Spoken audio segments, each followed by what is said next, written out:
நம்மை எப்படியெல்லாம் ஆண்டவர் ரட்சித்திருக்கிறார்னு சொல்லி ரோமரில் வாசிக்கலாம். ரோமர் 6ஆம் அதிகாரம் 3வது வசனம் 4வது வசனம் 5 6 வரைக்கும் படிங்க.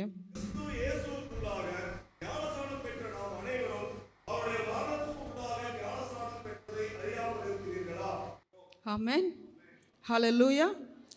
ஞானஸ்நானம் அப்படிங்கிறது ஒரு பெரிய ப்ராசஸ். அது ஆண்டவர் ரொம்ப சிம்பிளாக நம்மகிட்ட கொடுத்துட்டார். சரிங்களா? ஞானஸ்நானத்தில் எவ்வளோ காரியங்கள் நடந்திருக்கு. அதெல்லாம் ஆவியில் நடந்தது. அதெல்லாம் தேவன் இப்படிங்கிறக்கு அவருக்கு 1000 வருஷம் ஒரு நாள் போல். அது போல் இவ்வளோ ப்ராசஸையும் தண்ணிக்குள்ளே மூழ்கி எந்திரிச்ச உடனே முடிஞ்சிருச்சு. அந்த அளவுக்கு நம்மளுக்கு ஈஸி பண்ணி கொடுத்துருக்குறாரு. இன்றைக்கி ஞானஸ்நானம் எடுங்க அப்படின்னா பயந்து ஓடுறாங்க. ஐயோ, ஞானஸ்நானம் வேண்டாம். அதுக்குள்ளே இருக்கிற அந்த ரகசியம், அந்த ஆசீர்வாதத்தை பிசாசு அவங்க கண்ணை மறைச்சிட்டான். ஹல்லேலூயா. இன்றைக்கி நம்ம ஞானஸ்நானம் எடுத்திருக்கிறோன்னா நம்ம எவ்வளோ பாக்கியவான்களாக இந்த இடத்துல உட்கார்ந்துருக்குறோம். ஹல்லேலூயா. கிறிஸ்து இயேசுவுக்குள்ளாக ஞானஸ்நானம் பெற்ற நாம் அனைவரும் அவருடைய மரணத்துக்குள்ளாக ஞானஸ்நானம் பெற்றதை அறியாமல் இருக்கிறீர்களா? நம்ம அவருடைய மரணத்தோடு நம்ம சேர்க்கப்பட்டிருக்கிறோம். அவரோட இணைச்சிக்கிட்டாருன்னு சொன்னோம்ல பாஸ்டர் நமக்கு சொல்லும்போது, ஆண்டவர் அவரோட நம்ம இணைச்சிட்டாரு. எங்கே இணைச்சாரு? ஞானஸ்நானத்தில் இணைச்சார். ஹல்லேலூயா. நம்ம ஞானஸ்நானம் எடுக்கும்போது தேவனோடு நம்மை இணைத்து கொண்டார். அவருடைய மரணத்தோடு, அவர் மரணத்துக்கு உள்ளாக ஞானஸ்நானம் பெற்றதை அறியாமல் இருக்கிறீர்களா? மேலும் பிதாவின் மகிமையினாலே கிறிஸ்து மரித்தோரிலிருந்து எழுப்பப்பட்டது போல நாமும் புதிதான ஜீவனுள்ளவர்களாய் நடந்து கொள்ளும்படிக்கு அவருடைய மரணத்திற்குள்ளாக்கும் ஞானஸ்நானத்தினாலே கிறிஸ்துவுடனே கூட அடக்கம் பண்ணப்பட்டோம். ஹல்லேலூயா. அவருடைய மரணத்துக்குள்ளே போய் அவரோடு கூட ஞானஸ்நானத்தில் கிறிஸ்துவுடனே கூட அடக்கம் பண்ணப்பட்டோம். ஹல்லேலூயா. அதுதான் தண்ணிக்குள்ளே மூழ்கி உள்ளே போகும்போது அவரோடு கூட, இயேசுவோடு கூட, கிறிஸ்துவோடு கூட நம்ம அடக்கம் பண்ணப்படுகிறோம். ஆதலால் அவருடைய மரணத்தின் சாயலில் நாம் இணைக்கப்பட்டவர்களானால் அவர் உயிர்த்தெழுதலின் சாயலிலும் இணைக்கப்பட்டிருப்போம். ஹல்லேலூயா. அவருடைய மரணத்தின் சாயலில் நாம் இணைக்கப்பட்டிருக்கிறோம். எப்போ ஞானஸ்நானம் எடுத்தோமோ, எப்போ தண்ணிக்குள்ளே இறங்கினமோ அப்பொழுதே அவருடைய மரணத்தின் சாயலில் நாம் இணைக்கப்பட்டு இருக்கிறோம். ஹல்லேலூயா. அப்போ அந்த தண்ணியிலிருந்து மேலே வரும்போது அவருடைய மரணத்தின் சாயலில் நாம் இணைக்கப்பட்டிருந்தால் அவருடைய உயிர்த்தெழுதலின் சாயலிலும் இணைக்கப்பட்டிருப்போம். ஹல்லேலூயா. இதை நம்ம ஒவ்வொருவரும் அறிந்து கொள்ள வேண்டும். இந்த அறிவு நமக்கு தேவை. தான் இயேசுவை குறித்து நாம் அறிந்து கொள்ள வேண்டும். அவரை அறிவதே நித்திய ஜீவன் என்று சொல்லி வேதம் சொல்லுகிறது. ஹல்லேலூயா. அவரை நாம் அறிந்து கொள்ள இன்னும் ஆண்டவர் யார் என்பதை நாம் அறிந்து கொள்ள தான் நம்மளுக்குடைய எல்லா ஆசீர்வாதங்களையும் நாம் பெற்றுக்கொள்ள முடியும். இந்த உலகத்தில் நாம் தேவனை போல வாழ முடியும். இயேசுவை போல நாம் வாழ முடியும். இயேசுவை பிரதிபலிக்க முடியும். ஹல்லேலூயா. ஆமென். அவருடைய மரணத்தின் சாயலில் நாம் இணைக்கப்பட்டிருப்போம். ஆனால் அவர் உயிர்த்தெழுதலின் சாயலிலும் இணைக்கப்பட்டிருப்போம். நாம் இனி பாவத்துக்கு ஊழியம் செய்யாதபடிக்கு பாவ சரீரம் ஒளிந்து போகும் பொருட்டாக நம்முடைய பழைய மனுஷன் அவரோடு கூட சிலுவையில் அறையப்பட்டதென்று அறிந்திருக்கிறோம். இந்த அறிவு இன்னைக்கு நமக்கு தேவை. ஹல்லேலூயா. பாவ சரீரம் ஒளிந்து போகும் பொருட்டாக நம்முடைய பழைய மனுஷன் அவரோடு கூட சிலுவையில் அறையப்பட்டதென்று அறிந்திருக்கிறோம். ஹல்லேலூயா. ஒருவன் கிறிஸ்துவுக்குள் இருந்தால் அவன் புது சிருஷ்டியாய் இருக்கிறான். பழையவைகள் எல்லாம் ஒழிந்து போயின, எல்லாம் புதிதாயினன்னு சொல்லி வேதத்தில் எழுதப்பட்டிருக்கிறது. அது எப்படி, எந்த இடத்துல அந்த எல்லாம் ஒழிந்தது? ஹல்லேலூயா. இந்த இடத்துல தான் நம்ம எப்போ ஞானஸ்நானம் எடுத்தோமோ அந்த இடத்துல தான் நம்முடைய பழைய மனுஷன் அவரோடு கூட சிலுவையில் அறையப்பட்டிருக்கிறது. ஹல்லேலூயா. இதுதான் ஒரு புது சிருஷ்டி அறிந்து கொள்ள வேண்டிய மிக முக்கியமான காரியம். ஹல்லேலூயா. நம்ம ஏனோ தானோ என்று இருக்குதா பிசாசு நம்மளை பல வழியில் நம்மளை தாக்க நினைப்பான். ஹல்லேலூயா. நம்ம எல்லாம் கிறிஸ்துவின் சரீரமாக ஒரே ஆவியினாலே இணைக்கப்பட்டிருக்கிறோங்கிற அந்த அறிவு இல்லாதனால தான் பிசாசு இன்னைக்கு நமக்குள்ளே பூந்து நம்மளை எங்கெல்லாம் சான்ஸ் கிடைக்குது, எப்பெல்லாம் சான்ஸ் கிடைக்குது அப்பெல்லாம் பிரிக்கணும்னு நினைக்கிறான். ஹல்லேலூயா. நம்ம ஆசீர்வாதத்தை சுதந்திரத்து கொள்ள வேண்டும். இந்த கோவை பட்டணத்தில் கர்த்தர் நம்மை உயர்த்த வேண்டும், நம்மை உலகத்துக்கு வெளிப்படுத்தணும், கோயம்புத்தூருக்கு நம்மை வெளிப்படுத்தணும்னு ஆண்டவர் திட்டம் வைக்கும்போது இப்போ பிசாசுக்கு நம்ம இடம் கொடுக்கறதுனால பிசாசு நமக்குள்ளே இருக்கிற ஒரு மனதை கிளைக்கிறான். ஹல்லேலூயா. ஆவியானவர் திரும்ப திரும்ப இதை தான் நான் என்ன மெசேஜுங்கிறத பைபிள் தான் படிச்சுட்டு இருந்தேன். இந்த வசனம் இந்த வசனங்கிறதெல்லாம் என்னோடய ஆவியில் ஆண்டவர் போட்டதுனால நான் எழுதக்கூட எனக்கு டைம் இல்லை, நான் எழுதக்கூட இல்லை, வேறு நிறையா எழுதியிருக்கிறேன். ஆனால் இதுதான் ஆண்டவர் பேசணும்னு சொல்லி எனக்கு உணர்த்தினதுனால நான் பேசிக்கொண்டே இருக்கிறேன். ஹல்லேலூயா, ஆமென், ஹல்லேலூயா. நம்முடைய பாவ சரீரம் ஒளிந்து போகும் பொருட்டாக நம்முடைய பழைய மனுஷன் அவரோடு கூட சிலுவையில் அறையப்பட்டிருக்கிறது. பழைய மனுஷன், மனுஷன், மாம்சத்திலேயே நம்ம பார்த்தோம்னா ஒரு மனுஷன் அந்த அளவுக்கு தான் நமக்கு தெரியும், அதுக்கு மேலே அவங்கள நம்ம பார்க்க முடியாது. அதனால தான் நம்ம அப்படியே மாம்சத்தில் பார்த்துருக்கோம். நம்ம மாம்சத்தில் பார்க்கறதுக்கு நாங்கள் மாம்சத்துக்கு கடனாளிகள் அல்ல. ஹல்லேலூயா. நாம் புது சிருஷ்டியாக இருக்கிறோம். ஹல்லேலூயா. நாம் தேவனோடு ஒப்புரவாக்கி இருக்கிற ஆண்டவர் நம்மை தேவனோடு ஒப்புரவாக்கி இருக்கிறார். ஹல்லேலூயா. அது ஒரு பெரிய காரியம். அதுவும் ஆண்டவர் சிலுவையில் நமக்கு செஞ்சு கொடுத்திருக்கிறார். சிலுவையில் நம்ம பாவ மனுஷனை சிலுவையில் அவரோடு கூட அறைந்திருக்கிறார். ஹல்லேலூயா. அங்கேயே நம்மளுடைய பாவ மனுஷன் அழிந்து போயிடுச்சு. அவர் அடக்கம் பண்ணப்படும் போது நம்முடைய சரீரம் அவரோடு கூட அடக்கம் பண்ணப்பட்டிருக்குது. அவர் உயிர் எழும்பும் போது நம்முடைய சரீரம் அவரோடு கூட உயிரோடு எழுப்பப்பட்டிருக்குது. அதுக்கப்புறம் தான் நாம் இந்த பூமிக்கே இந்த உலகத்துக்கே குழந்தைகளாக பிறந்து வந்திருக்கிறோம். ஹல்லேலூயா. இத்தனை வருஷம் நம்ம உலகத்தில் வாழ்ந்தோம். ஒரு குறிப்பிட்ட நாள் வரும்போது ஆண்டவர் நம்மை ரட்சித்தார். அதுவும் அவருடைய ஈவு, அவருடைய செயல் ரட்சித்து நம்மை அவருடைய பிள்ளையாக மாற்றி அவருடைய ராஜ்யத்துக்குள்ளே கொண்டு வச்சு அவரை போல நம்ம வாழணுங்கிறது தான் ஆண்டவருடைய திட்டம். ஹல்லேலூயா.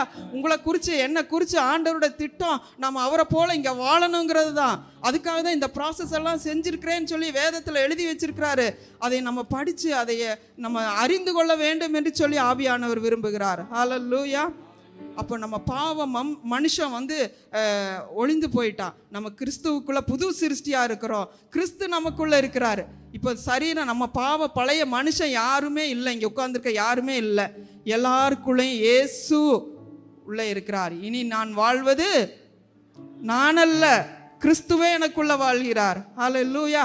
அவரை பற்றும் விசுவாசம், அவருக்குள்ள இருந்த விசுவாசத்தில் தான் இன்னைக்கு நீங்களும் நானும் வாழ்ந்து கொண்டு இருக்கிறோம். ஹல்லேலூயா, ஹல்லேலூயா. இந்த திட்டம் தான், இந்த ரகசியம் தான் உலக தோற்றத்துக்கு முன்பாகவே தேவனுடைய இருதயத்தில் இருந்தது. நான் இந்த உலகத்துக்கு என்னுடைய ஜீவனை கொடுத்து அந்த ஜனங்களை ரட்சித்து நான் அவங்களுக்குள்ள வாசம் பண்ணுவேன் அப்படிங்கிற ஒரு திட்டம் ஆதி காலங்கள் தலைமுறைக்காக மறைக்கப்பட்டிருந்த இந்த ரகசியம் இந்த கடைசி நாட்களில் வெளிப்படுத்தப்பட்டு இருக்கிறது. ஹல்லேலூயா, ஹல்லேலூயா. அப்போ நம்ம எப்படி வாழணுங்கிறது நம்ம தெரிஞ்சுக்கணும். ஹல்லேலூயா. எபேசியர் 2ஆம் அதிகாரம் 4-10. தேவனோ இரக்கத்தில் ஐஸ்வர்யம் உள்ளவராய் நம்மில் அன்பு கூர்ந்து தம்முடைய மிகுந்த அன்பினாலே அக்கிரமங்களில் மரித்தவர்களாய் இருந்த நம்மை கிறிஸ்துவுடனே கூட உயிர்ப்பித்தார். கிருபையினாலே ரட்சிக்கப்பட்டீர்கள். கிறிஸ்து இயேசுவுக்குள் அவர் நம்மிடத்தில் வைத்த தயவினாலே தம்முடைய கிருபையின் மகா மேன்மையான ஐஸ்வர்யத்தை வருங்காலங்களில் விளக்கி செய்ததற்காக கிறிஸ்து இயேசுவுக்குள் நம்மை அவரோடு கூட எழுப்பி உன்னதங்களிலே அவரோடு கூட உட்காரவும் செய்தார். ஆமென், ஹல்லேலூயா. ஆனால் நம்ம எப்படி வாழ்ந்தோம், நமக்கு ஒரு ரட்சிப்பு ஆண்டவர் எப்படி கொடுத்துருக்கிறாருன்னு பார்த்தோம். இந்த ரட்சிப்பு தேவனால் வந்தது. இதுக்கு தேவன் எப்படி இருந்தார்னா இரக்கத்தில் ஐஸ்வர்யம் உள்ளவராக இருந்தார். நம்மளாம் ரட்சிக்கப்படுறதுக்கு அவருடைய இரக்கம், அப்புறம் இரக்கத்தில் ஐஸ்வர்யம் உள்ளவராய் நம்மில் அன்பு கூர்ந்த தம்முடைய மிகுந்த அன்பினாலே அக்கிரமங்களில் மரித்தவர்களாய் இந்த நம்மை கிறிஸ்துவுடனே கூட உயிர்ப்பித்தார். கிருபையினாலே ரட்சிக்கப்பட்டீர்கள். கிறிஸ்து இயேசுவுக்குள் அவர் நம்மிடத்தில் வைத்த தயவினாலே தம்முடைய கிருபையின் மகா மேன்மையான ஐஸ்வர்யத்தை வருங்காலங்களில் விளங்க செய்வதற்காக. சரிங்களா? ஆண்டவருடைய ஒரு பெரிய நோக்கம் தம்முடைய கிருபையினாலே மகா மேன்மையான ஐஸ்வர்யத்தை வருங்காலங்களில் விளங்க செய்வதற்காக கிறிஸ்து இயேசுவுக்குள் நம்மை அவரோடு கூட எழுப்பி உன்னதங்களில் அவரோடு கூட உட்காரவும் செய்திருக்கிறார். இப்போ நம்ம எங்கே உட்கார்ந்துருக்குறோங்க? கிறிஸ்து இயேசுவுக்குள் நம்மை அவரோடு கூட எழுப்பி உன்னதங்களிலே அவரோடு கூட உட்காரவும் செய்திருக்கிறார். இப்போ நம்ம எல்லாரும் எங்கே தான் உட்கார்ந்துருக்குறோம்? உன்னதங்களிலே. அதுக்கு தேவன் என்ன பண்ணார்னா, அவருடைய இரக்கம். இத்தனை பாவம், எவ்வளோ பாவம் பெருகி இருந்துச்சு. நோவா காலத்தில் பாவம் பெருகிருச்சு. அதனால் நோவா மட்டும் ஆண்டவருடைய சத்தம் கேட்டு வாழ்ந்ததுனால அந்த நோவா குடும்பத்தை மட்டும் ஆண்டவர் பாதுகாத்துட்டு மற்றவங்களையெல்லாம் அழிச்சிட்டாரு. ஏன்னா அந்த அளவுக்கு பாவம். மனுஷகுமாரனுடைய காலத்திலும் அப்படி தான் இருக்குமா, பாவம் பெருகி இருக்கும். நோவா காலத்தில் நடந்தது போலவும் லோத்தின் காலத்தில் நடந்தது போலவும் நடக்குமா மனுஷகுமாரன் காலத்தில். இன்றைக்கி நீங்கள் வெளியே நியூஸ் கேட்டால் நம்மளாம் நடுங்கிடுறோம் இல்லையா? பயமாக இருக்குது. அப்படியான நியூஸுக்கு தான் வருது. இந்த காலத்தில் நம்மளாம் தப்பி பிழைப்போமா அப்படிங்கிறதே ஒரு கேள்விக்குறியாக இருக்கிற இந்த காலத்தில் நம்ம வாழ்ந்துட்டுருக்குறோம். இதுக்கு தேவனுடைய இரக்கம், அது ஐஸ்வர்யம். அந்த எடுக்க எடுக்க குறையாத இரக்கம், அதுதான் ஐஸ்வர்யம்னு சொல்லுவாங்க. எடுக்க எடுக்க குறையலைனா தான் அவங்களை ஐஸ்வர்யவான்னு சொல்லுவாங்க இல்லையா? இரக்கத்தில் ஐஸ்வர்யம் உள்ளவராய் நம்ம அன்பு கூர்ந்த தம்முடைய மிகுந்த அன்பினாலே அக்கிரமங்களில் மரித்தவர்களாய் இருந்த நம்மை கிறிஸ்துவுடனே கூட உயிர்ப்பித்தார். ஆமாம், ஹல்லேலூயா. தேவனுடைய குணாதிசயங்கள் இரக்கமுள்ளவர், அன்புள்ளவர், கிருபை உள்ளவர், தயவுள்ளவர். தம்முடைய மிகுந்த தயவினாலே, நம்மிடத்தில் வைத்த தயவினாலே, தம்முடைய கிருபையின் மகா மேன்மையான ஐஸ்வர்யத்தை வருங்காலங்களில் விளங்க செய்வதற்காகத்தான் நம்மையே உயிரோடு கிறிஸ்துவோடு கூட நம்மை எழுப்பி இருக்கிறார். ஹல்லேலூயா, ஹல்லேலூயா, பிரைஸ் தி லார்ட், ஹல்லேலூயா. இன்றைக்கு சர்ச்சுக்குள்ளே இந்த இது தெரியாதனால தான் நம்ம மாம்சத்திலேயே போராடிட்டு இருக்கிறோம். நம்ம அவங்க பிரசன்னத்தில் உட்காரும்போது நமக்காக தேவன் எல்லாவற்றையும் பார்த்து கொள்வார். இப்போ இன்னைக்கு நம்ம இன்னொருத்தங்களை பார்த்து பிரைஸ் தி லார்ட் சொல்லும்போது ஏதோ அவங்கள பார்த்து சொல்ல, அவங்களுக்குள்ள இயேசு இருக்கிறார். கிறிஸ்துவானவர் மகிமையின் நம்பிக்கையாக உங்களுக்குள்ள வாசம் பண்ணி கொண்டு இருக்கிறார், எனக்குள்ள வாசம் பண்ணிட்டு இருக்கிறார். இப்போ பிரைஸ் தி லார்டுன்னு தான் சொல்கிறோம். பிரைஸ் ஃபினி அப்படி சொல்லலை, praise the Lord, price Nikita அப்படி சொல்லலை. பிரைஸ் தி லார்ட் அப்படின்னா நான் போய் நிக்கிட்டாவுக்குள்ளே இருக்கிற ஆண்டவருக்கு பிரைஸ் சொல்கிறேன், அதுதான் அர்த்தம். அதனால் நம்ம பிரைஸ் தி லார்ட் சொல்லாமல் போனால் நம்ம யாருக்கு சொல்லாமல் போகிறோம்? ஆண்டவருக்கு தான் சொல்லாமல் போகிறோம். தயவுசெய்து அதை மிஸ் பண்ணிடாதீங்க. ஒவ்வொரு நாளும் ஒவ்வொரு பார்த்து நீங்கள் பிரைஸ் தி லார்ட் சொல்லும்போது, ஆண்டவரே உமக்கு ஸ்தோத்திரம், அங்கே அந்த அந்த அந்த ஆண்டவர் அவங்களுக்குள்ளே கிரியை செய்துட்டு இருப்பார் இல்லையா?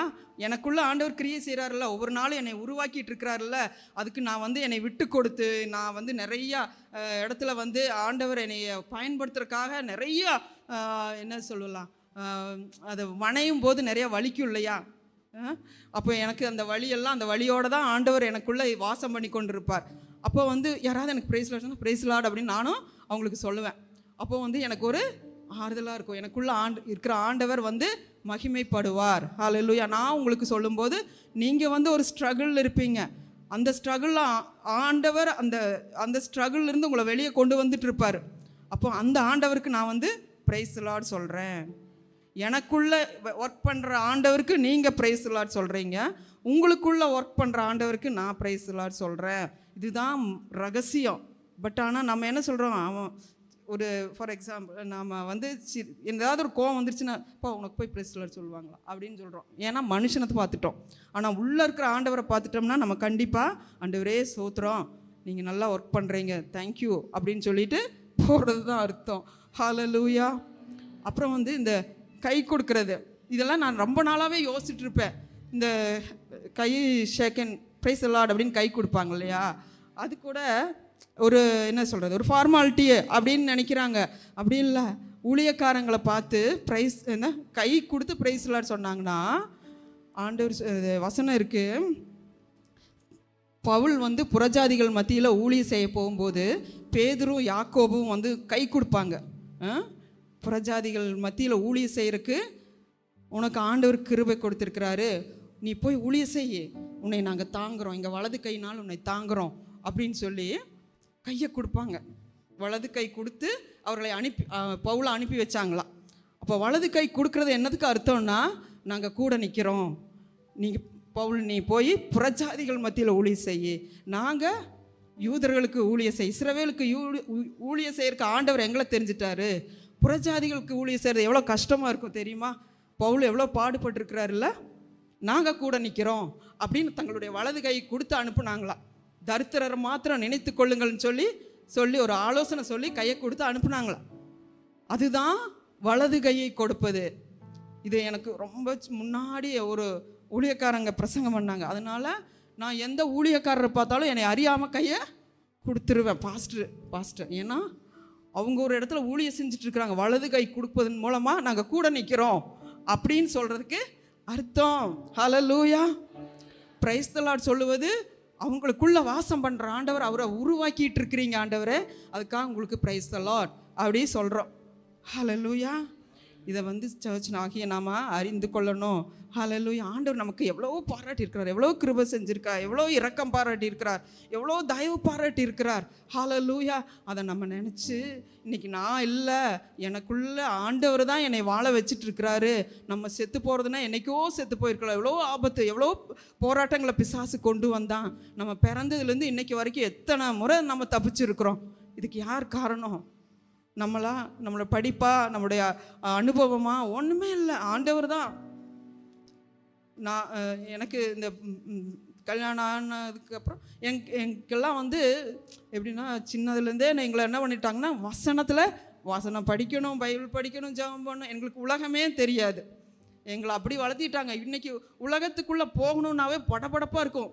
நான் போத்தீஸ் போய் ஒரு சாரி வாங்கிட்டு வரேன் அப்படின்னு எனக்கு போகலாமா போத்தீஸ் அப்படின்னு சொல்லிட்டாங்களா, எனக்கு படபடப்பாக இருக்கும். ஆண்டவரே நான் போத்தீஸ் போகிறேன், என்னை பாதுகாத்துக்கொள்ளுங்க, என் கண்ணை பாதுகாத்துக்கொள்ளுங்க, என் காதை பாதுகாத்துக்கொள்ளுங்க, வாயை இந்த மாதிரி ஒரு சொல்லி இதை ஜெபம் பண்ணி தான் நான் போத்தீஸ் போவேன். டென்னிஸ் போகணும், ஜாமானை வாங்கணும், எதாவது வேணுமா வா அப்படின்னா நடுங்கிடுவேன். ஐயோ டென்னிஸ் போகணுமா ஆண்டவரே, நான் எதுவும் வீணாக ஒரு பொருள் கூட வாங்கக்கூடாது ஆண்டவரே, இந்த பணம் எல்லாம் உங்கள் பணம் ஆண்டவரே, நீங்கள் கொடுத்த பணம், நான் ஒன்று கரெக்டாக வாங்கணும் அப்படி சொல்லி நிறையா ஜெபம் பண்ணி என்னை அர்ப்பணித்து அப்புறம் தான் போவேன், கடைக்கு போவேன், வாங்குவேன், காரில் ஏறுவேன், வந்துடுவேன், வீட்டுக்குள்ளே இறங்கிடுவேன். வேறு எங்கேயும் போகிறக்கு எனக்கு நடுக்கம். ஏன்னா எங்களை அப்படி வளர்த்திட்டாங்க.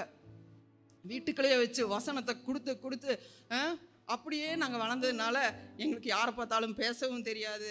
ஏதாவது ஒன்று சொல்கிறதுக்கு பயமாக இருக்கும், ஃபஸ்ட்டு நடுக்கம் தான் வரும். அந்த மாதிரி இருந்த எங்களை தான் ஆண்டவர் மாற்றி எங்களுக்குள்ளே வேலை செஞ்சு, எனக்குள்ளே வேலை செஞ்சு என்னை கொஞ்சம் தைரியப்படுத்தி இருக்கிறார். ஹல்லேலூயா. அப்போது எனக்கு ஹாஸ்பிட்டல்னால் ரொம்ப பயம். இந்த குளுக்கோஸ் மாட்டுறது அந்த ஸ்டாண்ட் இருக்குல்ல, அதை பார்த்தாலே நடுங்கிடுவேன். அதனால் அந்த ஹாஸ்பிட்டல் வழியாகவே கிராஸ் பண்ண மாட்டேன், ரொம்ப பயந்துட்டு இருப்பேன். அப்போ எனக்கு கல்யாணம் ஆயிடுச்சு, என்னை இப்போ நர்ஸு தான் படிக்க சொன்னாங்க. ஐயோ நான் ஹாஸ்பிட்டல் பக்கமே போக மாட்டேன் அப்படின்னு சொல்லிட்டேன். இல்லைன்னா என்னை நர்ஸில் படிவேன். இப்போ ஆண்டவர் சொன்னார், நீ நர்ஸெல்லாம் ஆக வேண்டாம், என்னோடய ஊழியத்தை செய்யன்னு எனக்கு சின்னதுலேருந்தே அப்படி சொல்லி ஆண்டவர் எனக்குள்ளே பேசிகிட்டு இருந்ததுனால தான் ஆண்டவரோட ஊழியத்தை நான் ரொம்ப தைரியமாக செய்கிறேன். ஆண்டவர் சத்தம் கேட்டு அப்போ அந்த ஹாஸ்பிட்டல் பக்கம் போக மாட்டேன், போலீஸ் ஸ்டேஷன் பக்கம் போக மாட்டேன், போலீஸை பார்த்தாவே பயமாக இருக்கும், இந்த மாதிரியெல்லாம் இருக்கும்.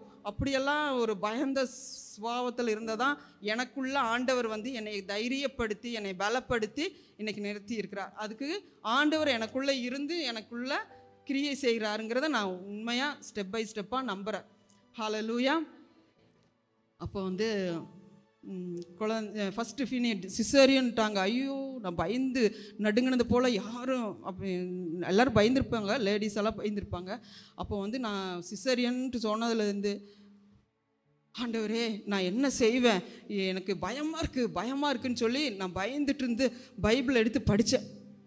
அதில் ஒரு வசனம் வந்துச்சு, நீ சாவதில்லை அப்படின்னு சொல்லி. அப்பா சோத்திரம் ஆண்டவரே அப்படின்னு சொல்லிட்டு அதுக்கப்புறம் என்னையே நான் விட்டு கொடுத்துட்டேன். ஆண்டவரே சரி ஆண்டவரே நான் சாவதில்லைன்னு சொல்லிட்டீங்க, அதனால நான் தைரியமாக இந்த சிசேரியனுக்குள்ளே போகிறேன் அப்படின்னு சொல்லி நான் அதை ஏற்றுக்கொண்டேன். இப்படி தான் வசனம் என்ன சொல்லுதோ அப்படி தான் நான் என்னை விட்டு கொடுத்தேன். ஹல்லேலூயா. அது ஏன் அப்படின்னா இந்த மத்தேயு 3ஆம் அதிகாரத்தில் ஆண்டவர் ஞானஸ்நானம் எடுத்து கரை ஏறின உடனே 4ஆம் அதிகாரம் 1ஆவது வசனத்தில் சொல்லும். வசனம் என்ன சொல்லுதுன்னா,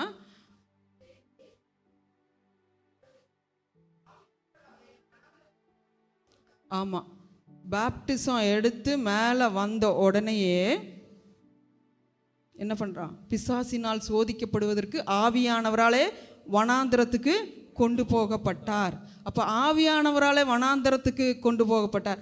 ஆவியானவர், ஆவியில் வழி நடத்தப்படணும் சிஸ்டர், ஆவியில் வழி நடத்தப்படணும் பிரதர் அப்படின்னா நம்ம நினச்சிக்கிறோம் எல்லாமே ஈஸியாக இருக்கும்னு, எல்லாம் நல்லா இருக்கும் அப்படின்னு. ஆவியானவர் எங்கெல்லாம் கொண்டு போவாரோ அங்கெல்லாம் கொண்டு போவார். இந்த மாதிரி ஆவியானவராலே வனாந்தரத்துக்கு இயேசு கொண்டு போகப்பட்டார். எதுக்குன்னா பிசாசுனால சோதிக்கப்படுறதுக்கு. இன்றைக்கி அதனால தான் ஞான ஸ்நானம் எடுக்கிறதுக்கு எல்லாருமே பயந்துக்கிறாங்க. நிறைய பிரச்சனை வரும், நிறைய சோதனை வரும். ஆனால் யார் இருக்கிறா உள்ள? ஆவியானவர் உள்ளே இருக்கிறாருங்கிற அந்த அறிவே இல்லாதனால ஞான ஸ்நானமே வேண்டாம், இப்படியே இருந்துக்கிறேன், இந்தோட எனக்கு இந்த பிரச்சனை போகுது, இப்படியே நாங்கள் வாழ்ந்துக்கிறோம். நாம் ஞான ஸ்நானம் எடுத்ததுக்கப்புறம் பிரச்சனை மேலே பிரச்சனை. ஹல்லேலூயா. ஆனால் ஆவியானவர் சில வழிகளில் கொண்டு போய் தான் நான் உன்னோட இருக்கிறேங்கிறத காட்டுவார். எனக்கு இந்த வசனம் அப்போல்லாம் வரும்.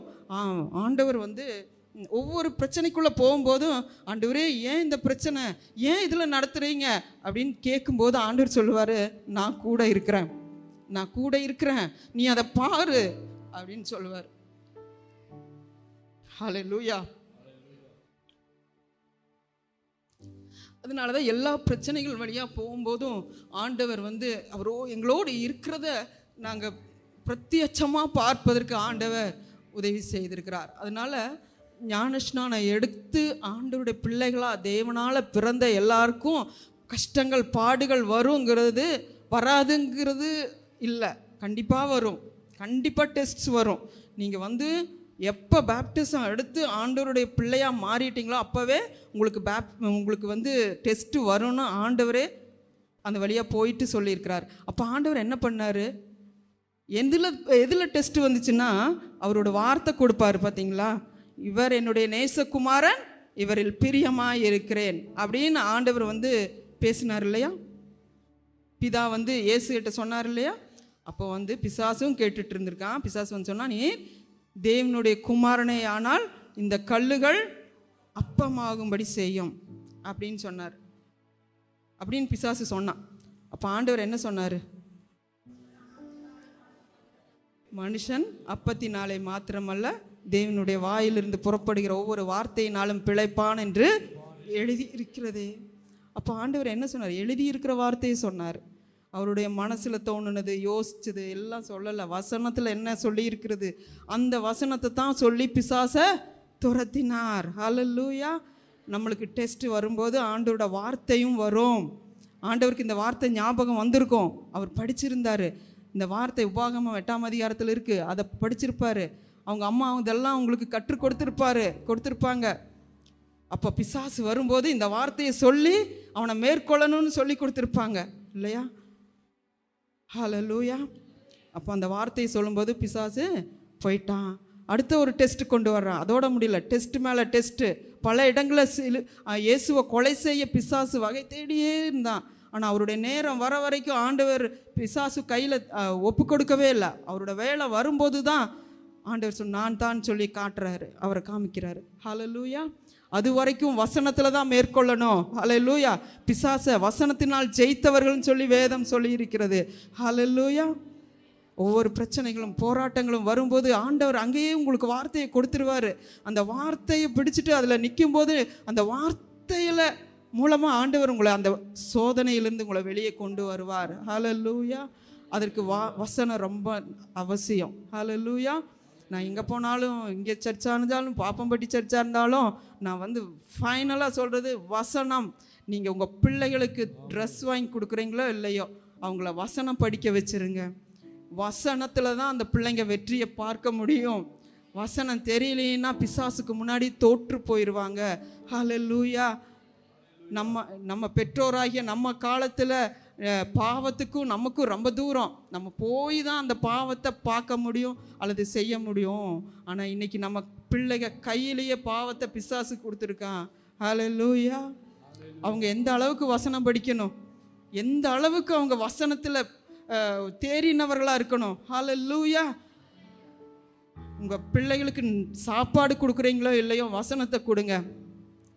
இன்றைக்கி ஃபின்னியும் சன்னியும் வர ஒவ்வொரு டெஸ்ட்லேயும் அவங்க நிற்கிறாங்க, ஜெயிக்கிறாங்க அப்படின்னா ஹல்லேலூயா. அவங்களுக்கு வசனத்தை நாங்கள் கொடுத்தோம். சாப்பாடு கொடுத்தோமோ இல்லையோ தெரியல.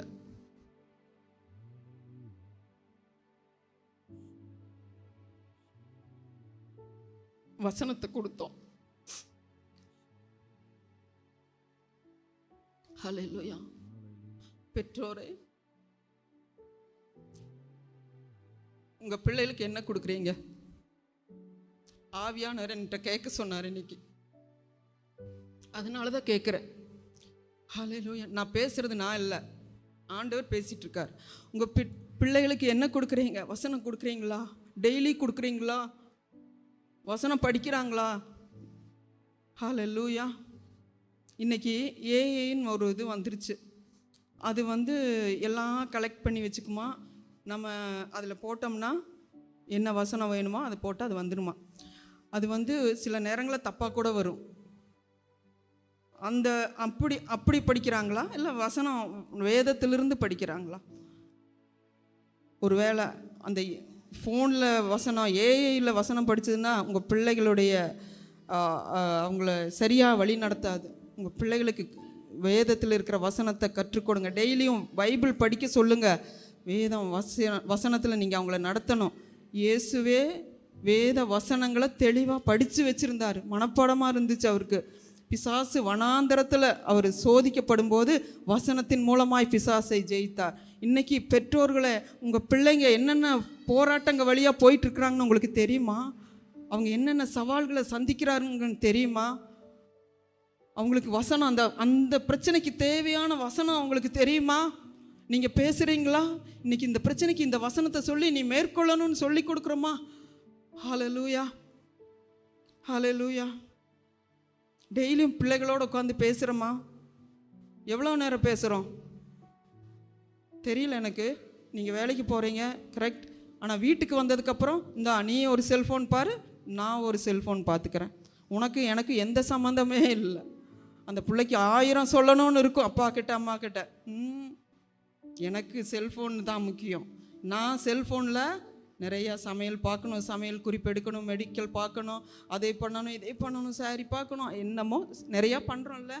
ஆனால் உங்கள் பிள்ளைகிட்ட உட்காந்து பேசியிருக்கீங்களா? பிள்ளைகள் கர்த்தரால் வரும் சுதந்திரம், கற்பத்தின் கனி அவரால் கிடைக்கும் பலன். பிள்ளைகள் கர்த்தர் கொடுத்தது உங்ககிட்ட. நாளைக்கு கர்த்தர் கணக்கு கேட்பார். உங்கள் பிள்ளையை எப்படி வளர்த்திருக்கீங்கன்னு ஆண்டவர் பெற்றோர்கிட்ட கேட்பார். ஹல்லேலூயா. பெற்றோர்களே, உங்கள் பிள்ளைகளை வேத வசனத்தை படிக்க வைங்க. அவங்க ஸ்கூலில் படிக்கிறாங்களோ இல்லையோ, மார்க்கு கேட்காதீங்க. பைபிள் எக்ஸாமில் எவ்வளோ மார்க்குன்னு கேளுங்க. ஹல்லேலூயா. இது வரைக்கும் பின்னிகட்டையும் சன்னிகட்டையும் நான் எப்படி படிக்கிறேன்னே கேட்டதில்லை. வசனம் தான் சொல்லி கொடுப்பேன். இது வரைக்கும் அவங்க ஸ்கூல் ஃபெயிலானதில்லை. சன்னி யூனிவர்சிட்டி ஹோல்டராக வந்தான், 4th ரேங்கில் வந்தான். எந்நேரம் சர்ச்சில் தான் இருப்பான். ஃப்ரீ பீரியடுன்னா சர்ச்சுக்கு வந்துடுவான். இங்கே மீட்டிங் நடந்துட்டு இருக்கும், அரேஞ்ச்மெண்ட்ஸாக இருக்கும்.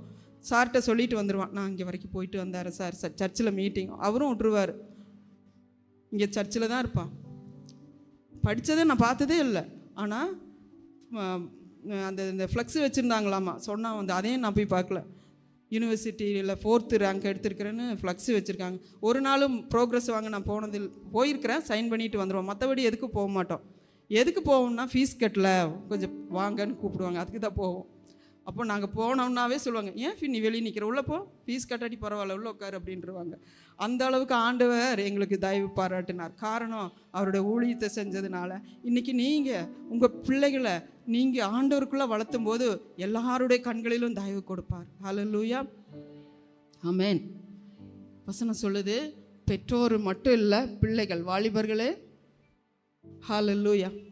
வாலிபன் தன் வழியை எதினால் சுத்தம் பண்ணுவான், உம்முடைய வசனத்தின்படி தன்னை காத்து கொள்ளுகிறதனால் தானே. ஹல்லேலூயா. ஆண்டவர் நம்மளுக்கு வழி கொடுத்துருக்கார். வசனத்தில் தான், வசனம் தான் தண்ணீர். அந்த வசனத்தில் தான் நம்ம ஒவ்வொரு நாளும் நம்மளையே கழுவணும். ஹல்லேலூயா. நான் நினைக்கிறேன் எல்லாருமே நீதிமொழிகள் எழுதியிருப்பீங்கன்னு நினைக்கிறேன். நீதிமொழிகள் எழுதுனது சாலமோன், ஒரு ஞானி. நாங்கள் பெண்கள் ப்ரேயர் பண்ணுறோம் 9:30 to 10 அந்த டைமில் நாங்கள் நீதிமொழிகள் படிச்சுட்ருக்கோம். அவர் ஒரு ஞானி. அவர் எழுதுறாரு, ஞானத்தை படிக்க சொல்கிறாரு. ஞானம்தான் முக்கியம். ஏன்னா எல்லாமே மாயை.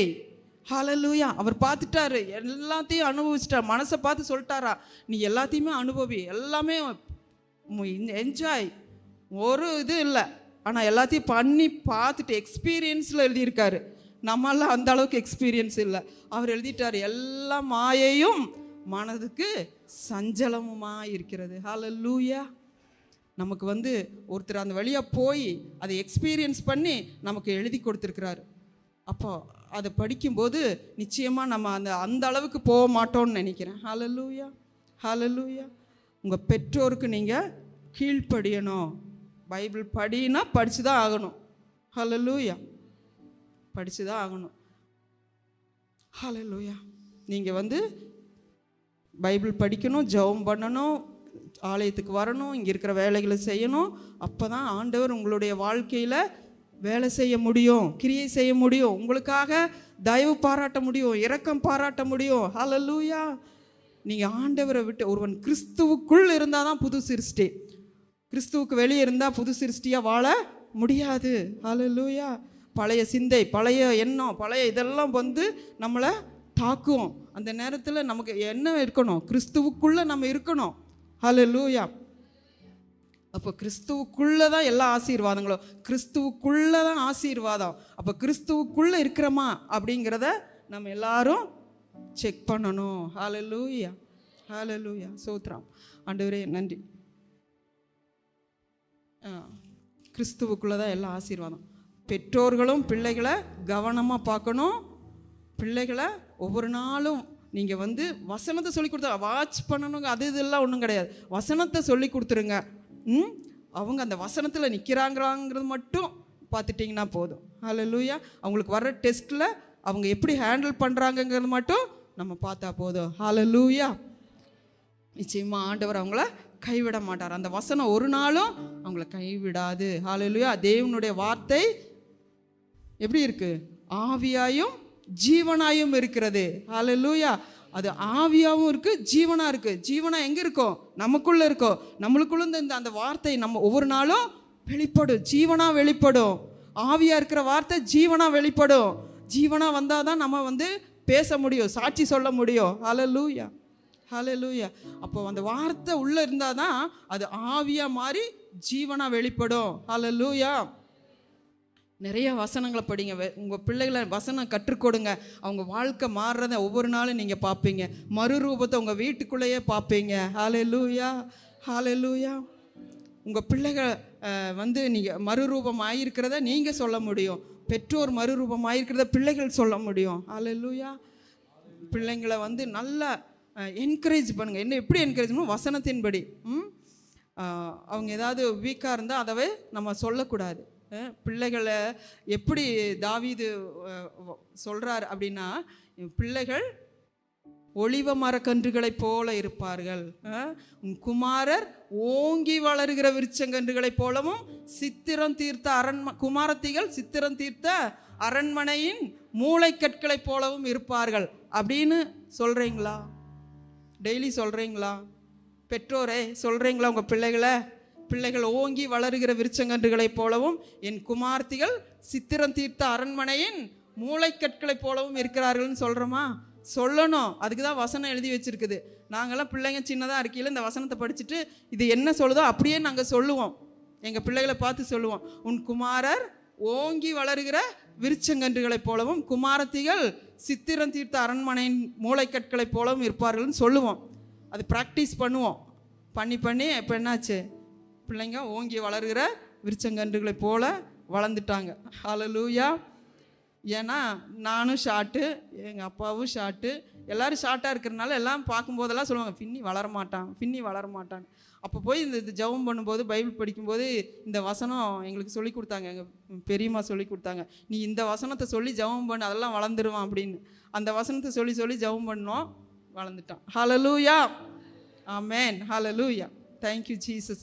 எல்லாம் உங்களுக்கு பிரயோஜனமாக இருக்கும். நான் ஒரு தியரியாக பிரசங்கம் பண்ணிட்டு போகாமல் நான் எங்கள் வாழ்க்கையோடு இணைச்சி நான் சொன்னால் உங்களுக்கு பிரயோஜனமாக இருக்குமான் அப்படின்னு சொல்லி தான். ஏன்னா தேவனுடைய வார்த்தை ஆவியாயும் ஜீவனாயும் இருக்கிறது. நம்மை மறுரூபப்படுத்தணும். நம்ம இருக்கிற மாதிரியே இருக்கக்கூடாது. நம்ம மறுபிறப்பு அடைஞ்சிட்டோம், அடுத்து மறுரூபம் ஆகணும் இல்லைங்களா? மறுரூபம். அப்போ நம்ம மறுரூபம், நம்ம வாழ்க்கை மாறணும், நம்ம பேச்சு மாறணும், நம்ம யோசனை மாறணும், சிந்தை மாறணும். நம்ம மாம்சத்திலேயே இருக்கக்கூடாது. ஏன்னா மாம்சம் அழிஞ்சிருச்சு. எப்போ அழிஞ்சது? இயேசு சிலுவையில் அவரோடு கூட நம்முடைய மாம்சத்தையும் சேர்த்து சிலுவையில் அடித்து அடக்கம் பண்ணிட்டார். 3ஆம் நாள் உயிரோடு எழும்பினார். உயிர்த்தெழுந்த சரீரமாய் எழும்பினார். நம்மையும் உயிர்த்தெழுந்த சரீரமாய் எழுப்பி இருக்கிறார். அப்போ இயேசுக்குள்ள, கிறிஸ்துவுக்குள்ள இருக்கிற நம்ம எப்படி இருக்கணும்? உயிர்த்தெழுதலின் சாயலில் இருக்கணும். உயிர்த்தெழுதலின் சாயலில் என்னெல்லாம் இருக்காது? கோபம் இருக்காது, சண்டை இருக்காது, பகை இருக்காது, வைராக்கி இருக்காது. அப்புறம் என்ன இருக்காது? வேற எந்த மாம்சத்தில், கலாத்தியர் 5ஆம் அதிகாரத்தில் எழுதப்பட்டிருக்கிற மாம்சத்தின் குணம் வெளிப்படவே முடியாது. ஏன்னா மாம்சத்தை தான் ஆண்டவர் அடக்கம் பண்ணிட்டாரு. நாமும் சிலுவையில் அடக்கம் பண்ணதுக்கு ஒப்பாக ஞானஸ்நானம் எடுத்துட்டோம் இல்லையா? ஞானஸ்நானம் எடுத்துட்டா புனிதரா மாறிடுவாங்க. அதாவது தண்ணியில் மூழ்கி எழுந்திரிச்சிட்டா புனிதராக மாறிடுவாங்கன்னு சொல்லுவாங்க இல்லையா? அது உண்மையாக நமக்கு நடந்திருக்கு. அது தேவனே நடத்திட்டாரு. ஹல்லேலூயா. இப்போ நம்ம வெளிப்படுத்தணும். ஆனால் ஏன்னா வெளிப்படுத்த முடியாமல் இருக்குதுன்னா நம்மளுக்கு தெரியல, நான் எப்படி வாழணுங்கிறது தெரியல. நமக்குள்ளே இருந்து அன்பு, அவர் எப்படி இருந்தார்? அன்புள்ளவராக இருந்தார், இரக்கம் உள்ளவராக இருந்தார், தயவு உள்ளவராக இருந்தார், கிருபை உள்ளவராக இருந்தார், மன்னிக்கிறவராக இருந்தார். ஹல்லேலூயா. நேசிக்கிறவராக இருந்தார். ஹல்லேலூயா, ஸ்தோத்திரம். அப்படி நம்ம மாறணும் அப்படிங்கிறது தான் ஆண்டவருடைய விருப்பம், நோக்கம். அதுக்கு தான் நம்மளை ரட்சித்திருக்கிறார். ஆமாம், அவருடைய நற்கிரியைகளை செய்வதற்கு நாம் எல்லாரும் எப்படி இருக்கிறோமா? தேவனுடைய செய்கையாக இருக்கிறோம். நம்ம தான் செய்னா கை. இப்போ நம்ம எல்லாரும் சர்ச்சில் இருக்கிற ஒவ்வொருத்தரும் ஒவ்வொரு விரல், அப்போ தான் 10 விரல் வர முடியும் இல்லையா? அப்போ ஆண்டவருடைய விரல்கள் நம்ம தான். செய்கை கையில் தானே செய்ய முடியும், கால்லையே செய்ய முடியும் இல்லை? கால் நடக்கிறதுக்கு தான் கையில் தான் செய்கிறோம். அப்போ நம்ம தான் கை, கரம், கால். அப்புறம் நம்ம சரீரம் தான் தேவனுடைய அவயவம். நம்ம விட்டு கொடுக்கணும். ஆண்டவரே செய்யுங்க.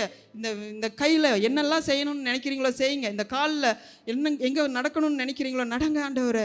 அப்பா ஸ்தோத்திரம் அப்படின்னு சொல்லுங்கள். ஒரு சிலர் வெளியெல்லாம் போக மாட்டாங்க, உள்ளேயே இருப்பாங்க.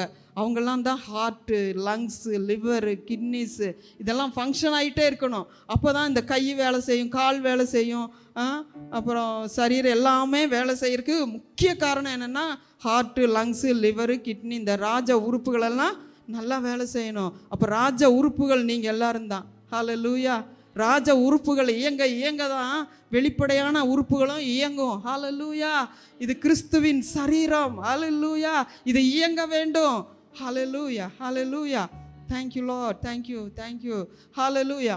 ஆமாம், நம்ம எல்லாரும் இயங்கணும்னு ஆண்டவர் விரும்புகிறார். ஆமென். நம்ம எல்லாரும் புது சிருஷ்டி, பழையவைகளெல்லாம் ஒளிந்து போயின, எல்லாம் புதிதாயின. ஞானஸ்நானம் எடுத்தோடனே நம்ம புதிய மனுஷன்தான். ஆனால் இன்னைக்கு வரைக்கும் தெரியல, எனக்கே தெரியல. சிலதெல்லாம் நான் இன்னைக்கு தான் கற்றுக்கொண்டேன். ஹல்லேலூயா. இயேசு 100% காடாக இருந்தார், 100% மனுஷனாக இருந்தாருன்னு சொல்லி நம்ம நிறையா கேட்டிருப்போம் இல்லைங்களா? எப்படி அவர் 100% காடாக இருந்தார், எப்படி 100% மனுஷனாக இருந்தார் அப்படிங்கிறதே நான் யோசிச்சுட்டே இருக்கும்போது தான் ஆண்டவர் இன்றைக்கி தான் எனக்கு சொன்னார். அவர் ஞானஸ்நானம் எடுக்கும் வரைக்கும் 100% மனுஷனாக என்னெல்லாம் செய்யணுமோ அதெல்லாம் செஞ்சு கொடுத்தாரு. அவர் ஞானஸ்நானம் எடுத்ததுக்கப்புறம் பிதாவின் சித்தம் நிறைவேற, பிதாவின் சத்தத்தை கேட்டு பிதாவை வெளிப்படுத்தினார். 100% காடாகவே மாறிட்டார். அதனால தான் அவரால் மன்னிக்க முடிஞ்சுது, அவரால் எல்லாத்தையும் ஏற்றுக்கொள்ள முடிஞ்சுது, அவரால் எல்லா சோதனைகளிலும் வெற்றி பெற முடிஞ்சது. ஏன்னா அந்த வார்த்தை மாம்சத்தில் வெளிப்பட்டது. மன்னிக்கணும்னு சொன்னதை மன்னிச்சார், காட்டினார். ஹல்லேலூயா. அன்புன்னு சொன்னதை அன்பாகவே மாறிட்டாரு. இரக்கங்கிறது இரக்கமாகவே மாறிட்டாரு. எல்லாமே சிலுவையில் நடந்தது. அதை நமக்கு ஞானஸ்நானத்திலே ஆண்டவர் பண்ணி கொடுத்திருக்கிறார். ஹல்லேலூயா. நம்மும் அப்படியே மாறுவோம். ஹல்லேலூயா. மாம்சமாகணும், வார்த்தை மாம்சமாகணும், நமக்குள்ளேயும் மாம்சமாகணும். ஆமென். ஆண்டவர் உங்களை ஆசீர்வதிப்பார். ஆமென்.